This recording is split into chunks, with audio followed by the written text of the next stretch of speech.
भगवान की जय हो। मुझे बहुत अच्छी बात बताओ तो शरीर के बारे में अपना जेड़ो कर्म भी वेड़ो जन्म अपने मळे आखी उम्र जेड़ो आपे कर्म करिया वेड़ो तके मळे हमें पहला जन्म रे कर्म रे अनुसार ओ जीवन अपने मळी हुए अन्य साक्षी कौन दिए रामायण कंठ कोने दिए बिलखाई के भरत सुन बिलखाई के अपने सुन भरत के मुनि नाता जन्म मरण यश अपयश हानि लाभ विधि के आता है अच्छा चीज भगवान रे आती है कर्मरा निर्माण थी अपन मळे एक कर्म ही आपणे तीन प्रकार रा करियामण कर्म प्रारब्ध कर्म और संचित कर्म तो करियामण कर्म करने कहीं कि ओपे कर्म करो वो करियामण कर्म है अनु फल संचित रूपी गोदाम में जमा और हादी भाषा में कोई लेके नड़े अनेक जन्मों संस्कार है हाथ भवरी नड़े कह के नहीं कहता वो ये संचित कर्म के हमें ओपे करियामण आज कर्म कीधु वो संचित में जमा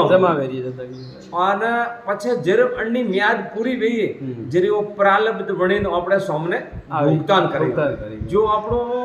शुभ कर्म सामने आयु तो सुख मिले अशुभ कर्म सामने आयु तो अपने दुख मिले हमें अपन विचार करना शायद सुख मिले कि शायद दुख मिले वो शरीर के अपने नहीं है अपने भजन करना तो आगे के लिए अपनो सुविधा तो हमें करियामण कर्म एडो करनो चाहिए जो को दगे संचित रूपी सौटा भले जमा नहीं रहे वजह खातो खत्म करनो मनुष्य जन्म में ताकि बार बार जन्म लेनो नहीं पड़े मरनो नहीं पड़े तो भगवान गुजराती में रहेगा तमाने गुरुजी तमान में एम पूछू छो के ए संचित रूपी कर्मानु खातो खत्म करनो में तो छू करनो पड़े छे और कौन सा कर्म भाई क्यों कर्म संचित रूपी सौपड़ा में जमो नहीं तो क्यों एक तो बालक प्रणाम को बे समझ में बालक प्रणाम जो कोई अपराध की दो वे पुण्य की दो तो संचित रूपी खाता में जमो नहीं एक बे हौसी में कर्म की दो वे तो खाता में जमो जिनके हौसे नहीं है जैसे ऐसे हृदय ब्रोन हौसे नहीं हेटे कोई जीव मरे तो वो अंजन में तो वो संचित में जमो नहीं एक आसक्ति रहित कर्म करे वो जमा नहीं वे तो आसक्ति मैं मेरा कुछ है ही नहीं शरीर है ठाकुर जी रा संसार ठाकुर जी रा और मैं तो भगवान के लिए प्रसन्नता के लिए वो जमा नहीं वे एक प्रत्यारत भगवान के निमित्त कर्म की दौड़ वो संचित में जमा नहीं वे तो कि कर्म आप पुण्य करो और पुण्य करो जमो नहीं वे तो अब से आप पुण्य करना ये प्रसन्न हो गया क्या हुआ ये प्रसन्न हुआ तो पासों इनके बारे में उतरे कि आप कर्म करो वो जमा नहीं वे पर भगवान प्रसन्न हो जाए एक हेठ रहे बेटा नौकरी करो बढ़िया नौकरी करो तो हेठ थारे माथे प्रसन्न प्रभु तो नौकरी की इच्छा मत रखो हेठ तो आज दे मोटी गद्दी दे सीधी ले ये तेरे तो थे थोड़ा कर्मों फल भोगणो साधो तूस कर्म है ये कितना दिन भोगो फिर मरना पड़ेगा फिर अब कर्म को उठा दो भगवान को प्रसन्न कर तो तुम्हारी जो इच्छा है वो प्राप्त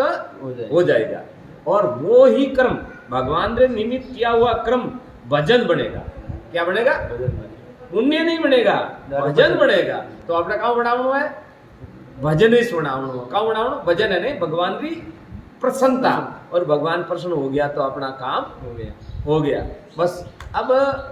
ये संचित रूपी कर्म ही ये तो ज्ञान की नष्ट भी जाए प्रारब्ध कर्म है वो ऑफिस रीति प्रूफ हो गई है गरियामण कर्म एंड गुरु महाराज री शिक्षा प्राप्त करने आड़ो करनो जो जमाने में अब लोग खाता में तो है ही कोई अब सब अपने जरी मैंने शरीर मरतु हुई जर सीधा बैकवर्ड था पण अण में विभाग तीन ही कर्म रहा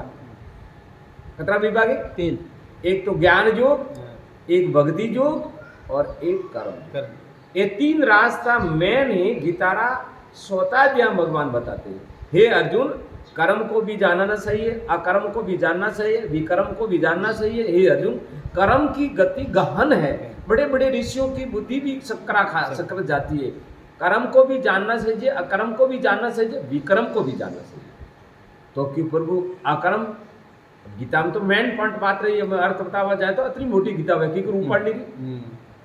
तो वो अर्थ गुरु लोग करते हैं। तो कर्म को जानना चाहिए, कर्म किसको कहते हैं, अकर्म किसको कहते हैं। इसकी मैं पूरी परिभाषा तेरे को समझा देता हूं। अकर्म उसको कहते हैं,